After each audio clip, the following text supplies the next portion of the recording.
the generational term has gotten tossed around about Connor Bedard. You've spoken with him, you've watched him, you've been around him. I mean, just how special, in the years that you've been doing this, where you've been focused on the draft, and that goes back a ways, and you've been able to talk to many of the top players. Are there any commonalities between Connor Bedard and the McDavids and the Jack Hughes and the different guys that, you've spoken with that have been number one picks?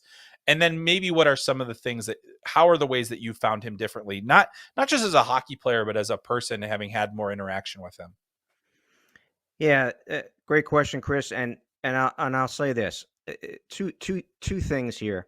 First, on the ice, and a lot of times, when I'm hearing, a lot of pundits, a lot of people predicting what Bedard will be in the NHL, I hear, okay, he's got the shot of Auston Matthews, and he's got the skating of Connor McDavid. I'll say the Auston Matthews comparison is right there, if not Bedard, at his age, once he, another 3-4 years in the NHL, to think that it's going to get even better is just a scary thought. But the shot is just incredible. So the skating thing is what has me on the fence a little bit. And here's why. So McDavid, to me, is the best skater in the world. There's no question about it. North-south, power, that's Connor McDavid, allowing the puck to do a lot of the work, but he's a north-south type skater. Now, Bedard, when he's coming at you, it's a little bit more east-west, because what I find, and through a lot of video that I've watched, and I've seen him live several times too with Regina, top prospects, when he's skating at an opposing defenseman or an opposing player, whoever it might be, he's looking to go east-west, and wherever that opposing player might be tilting, whether it's to the left, to the right, then Bedard will take that and either go left or right, depending on how that player is shifting his body weight. So there's a lot going on there, right, Chris? There's IQ going on there. There's speed. Absolutely. There's lateral movement. There's ability to handle the puck at top speed, which he does.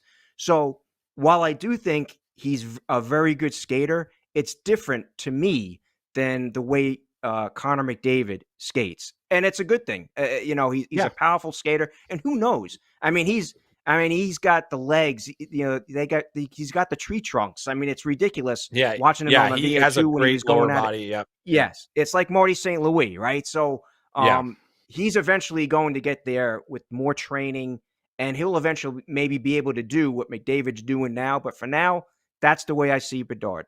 But the thing for me, Chris, and I can't get over this, when I visited Regina and sat down with Bedard for the 15, 20 minutes I had, we sat in the stands, and I've been doing this since 2008, since I came to NHL.com, doing the prospects, the combines. When there's real big names, I'll maybe go out to those cities to watch these players if I have the opportunity.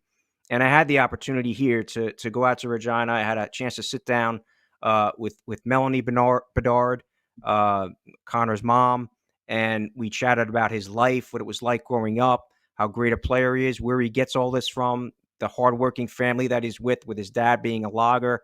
And the thing that really strikes me is when you sit down with Bedard, he's very personable and wants to know about you too. Like, he was concerned when I sat down with him, did you find some place to eat around here? Like, I could point you to some different areas, or if you have an off day, I can tell you some things to visit.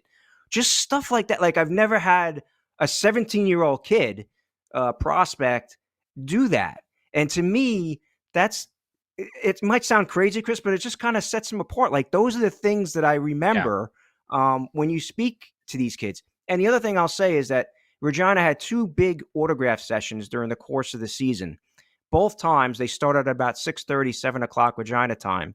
And, the PR department told me that they lasted until about 11:30 at night. And Bedard was the only player there with a tremendous, mile-long line, still signing autographs, still taking pictures.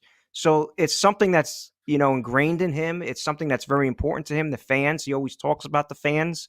And he's going to be that type of player, right, Chris? You could just see it. You can sense it in him that he has that Sid type persona about him, that when the time comes and he's mature enough, and maybe he's wearing the C, who knows, that he's going to have those type qualities where he'll sit in front of his stall, speak to the media every night after a game, for 15 to 20 minutes, do the fan stuff with the autographs, and be that type of athlete that's a community leader for that organization. Chicago's getting a fantastic pick here, but those are the things that really stand out to me when I think of Connor Bedard. Yeah, you're so right. I've thought that as well.